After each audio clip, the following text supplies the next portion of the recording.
You ever seen something, maybe a robot, a doll, or even a CGI character, and you just get this deep gut level feeling of unease? It's not really fear, it's not exactly disgust, it's just wrong. Well, today, we're going to dive deep into that strange, unsettling feeling we get when something is almost, but not quite, human. We're going to give it a name, map it out, and figure out why on earth we just can't look away. It all starts with a glitch. You know the feeling. You're just browsing the web, minding your own business, and bam! This screen pops up. An error. A total break in the pattern you expected. It's jarring, right? Because a system that's supposed to be invisible and seamless just failed, and now it's staring you right in the face. But this glitch isn't just a digital thing. It's a psychological thing that happens whenever we run into something that tries to imitate us and gets it just a little bit wrong. I mean, take a look at this dentistry training robot. It's designed for realism, which you'd think would be a good thing.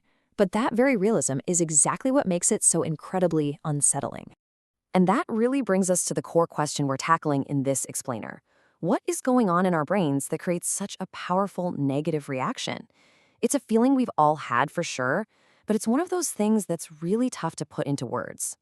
So here's our game plan. We'll start by actually naming this feeling. Then we'll dig into the famous theory that literally maps it out. After that, we're going to look at how this exact same feeling is popping up in a huge internet trend. And finally, we'll try to answer why we seem to be so fascinated by it all. All right, so let's give this glitch in familiarity a proper name.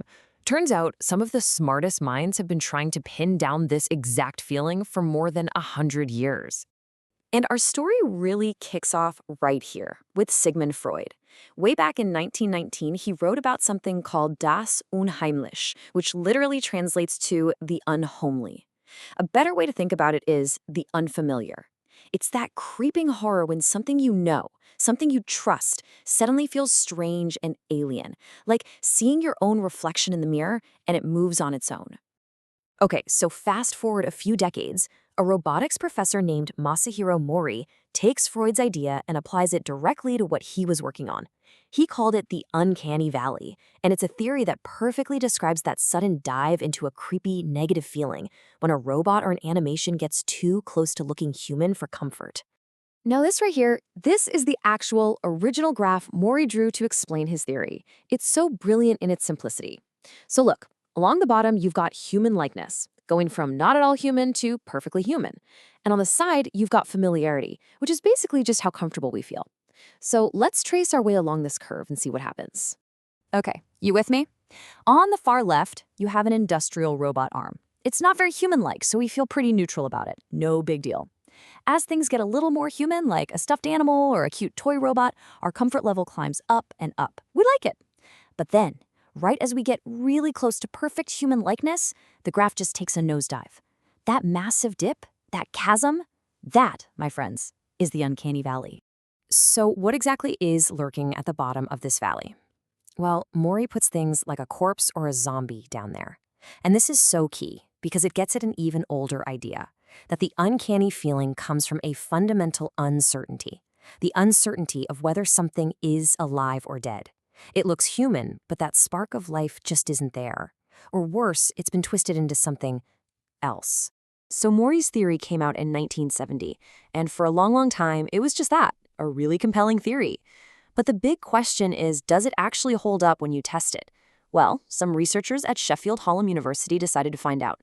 What they did was pretty simple. They showed people a bunch of short video clips, some with robots, some with people in masks, and some with CGI characters. And then they just asked them to rate how creepy each clip was on a scale. The results were then averaged out and plotted on this graph here. And can you guess what got first place for the highest average creepiness rating? Yep, it was the robots, and it wasn't even close. Over and over again, the clips of real-world robots designed to look human were rated as the most unsettling things to watch. This was some of the first powerful, modern data that really backed up Mori's Uncanny Valley theory. So the researchers asked, okay, what was it about these robots that freaked you out? And people pointed to really specific things. They talked about jerky, twitchy movements, eyes that were dead and didn't blink right, and expressions that just seemed flat out wrong.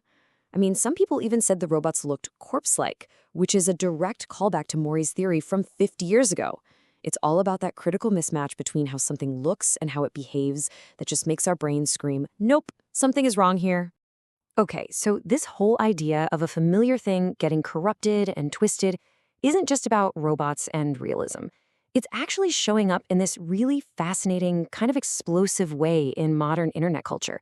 It's creating a whole new kind of uncanny valley, one that's built not on how human something looks, but on our memories. This quote from a fan of the trend really just nails the feeling. It's all about taking something you know and love, something that feels safe, almost sacred, your childhood memories, and then twisting it into something you'd see in a nightmare. So let me introduce you to the world of Pibby glitch art. This all blew up from a short pilot from Adult Swim. You've got this cute little cartoon character who suddenly has to watch in horror as this formless, glitchy, static monster invades her world. It just consumes everything in its path, turning her friends and other beloved cartoon characters into these distorted, corrupted, zombie-like versions of themselves. And the internet absolutely ran with it. And if you look at this comparison, you can see it's a perfect parallel. The classic uncanny valley messes with our expectations of what a human should look and act like. Pibby glitch art messes with our expectations of what our childhood memories should be. In both cases, something we see as safe and familiar and positive suddenly plummets into this valley of absolute wrongness. The glitch isn't just in the eyes anymore. It's a literal visual infection that weaponizes our own nostalgia against us. So that brings us to the biggest, most important question of all. If this stuff, these creepy robots, these corrupted cartoons, if it's all so profoundly unsettling, then why are we so obsessed with it? Why do we go looking for it? And why do we keep creating more of it? Well, from a psychological standpoint, it's a really powerful combination. First off, it taps into that primal fear of seeing something pure and safe become monstrous. Second, it's all about ambiguity. That same is it alive or dead feeling from the uncanny valley now becomes, is it safe or is it a threat? Is this character still my friend or is it a monster wearing their face? And third, it's basically a creative playground. Fan communities just thrive on asking what if, and this whole concept gives them an endless space to make art, come up with theories, and tell stories together. So when you get right down to it, this is about more than just getting a cheap scare. The popularity of this kind of corrupted art is really a shared cultural experience. It's a way for all of us to explore our anxieties together. Anxieties about change, about systems breaking down, and about the familiar world becoming unstable and unrecognizable, especially in our super digital age. Which kind of leaves us with one final thought to chew on. From a psychological theory that's a century old to a viral internet meme, we are constantly drawn to things that are almost right, but just aren't. What does our collective obsession with these glitches, these corruptions of the familiar, really tell us about our own hopes and fears in a world that's changing faster than ever?